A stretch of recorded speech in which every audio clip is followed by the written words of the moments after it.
कल केंद्र सरकार ने एक ऑर्डिनेंस के जरिए जम्मू एंड कश्मीर कैडर को AGMUT कैडर में मर्ज कर दिया है। इसका मतलब क्या है, ये कैडर क्या है और किस तरह से जम्मू एंड कश्मीर के IAS, IPS और IFS ऑफिसर्स के लिए एक बड़ा बदलाव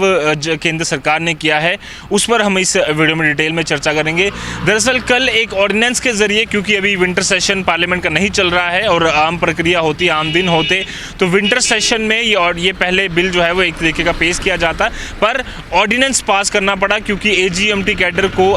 मर्ज करना था जम्मू एंड कश्मीर कैडर में, और वही कर दिया गया है। प्रेसिडेंट रामनाथ कोविंद जी ने कल इस पर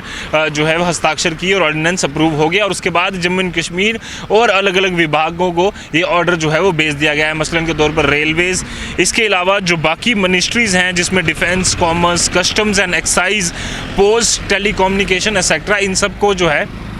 ये ऑर्डर जो है वो भेज दिया गया है। अब इस ऑर्डर का मतलब क्या है? AGMUT कैडर यानी कि अरुणाचल प्रदेश, गोवा, मिजोरम और union territories cadre, Mizoram union territories cadre, ये मतलब ये है कि जम्मू एंड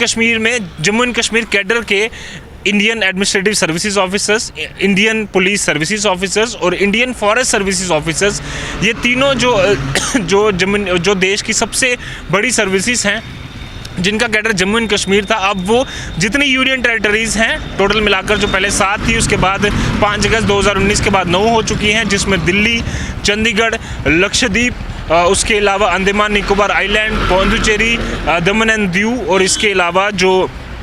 लक्षद्वीप, ये कुछ यूनियन टेरिटरीज़, इसके अलावा जम्मू एंड कश्मीर और लद्दाख, ये 9 यूनियन टेरिटरीज़, और साथ ही साथ जो 3 स्टेट जिसका नाम मैं पहले ले रहा था, अरुणाचल प्रदेश, मिजोरम और गोवा, इनमें अब जम्मू एंड कश्मीर कैडर के ऑफिसर्स की भी ट्रांसफ़र हो सकेगी, जो कि पहले नहीं होता था, क्योंकि जम्मू एंड कश्मीर पहले एक स्टेट था और उसमें जम्मू एंड कश्मीर का अपना कैडर था, इसीलिए जम्मू एंड कश्मीर के जो एम्प्लॉयज़ थे उनकी transferase IAS, IPS, IFS officers की यहीं पर होती थी, पर अब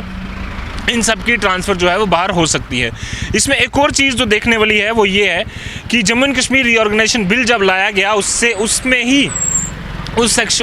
एक सेक्शन 88 में ये कहा गया था कि जम्मू एंड कश्मीर को AGMT कैडर में डाल दिया जाएगा, पर उसके लिए जैसे ही जब भी एक बिल या फिर ऑर्डिनेंस या फिर इसमें अमेंडमेंट कर दी जाएगी, तो वो अमेंडमेंट अब कर दी गई है। और साथ ही साथ आपको बता दूँ कि इस समय जम्मू एंड कश्मीर में जो IPS और IAS ऑफिसर्स की, या लद्दाख को मिलाकर IAS और IPS ऑफिसर्स की जो संख्या है वो इस प्रकार है, 58 IAS ऑफिसर्स हैं इस समय और 66 IPS ऑफिसर्स हैं, जिनमें से 9 जो हैं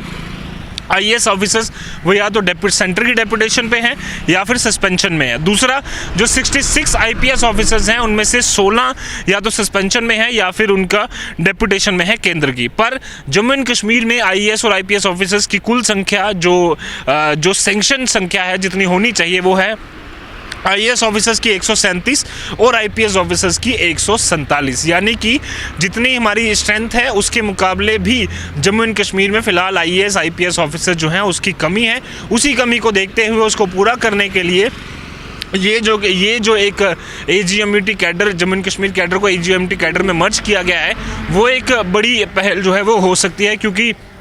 जब जम्मू एंड कश्मीर अलग हुआ था, लद्दाख अलग हुआ, तो उसके बाद लद्दाख में भी कमी पाई गई ऑफिसर्स की, क्योंकि कई सारे लोग वहाँ जाना मंजूर उनको नहीं लगा, वो नहीं चाहते थे वहाँ पर जाना, और जम्मू एंड कश्मीर में भी उनकी कमी जो है वो लगातार खल रही है, जिसको देखते हुए केंद्र सरकार ने ये किसी पार्लियामेंट सेशन का वेट करने से पहले ही ऑर्डिनेंस पास कर इस जम्मू एंड कश्मीर कैडर को AGMUT कैडर में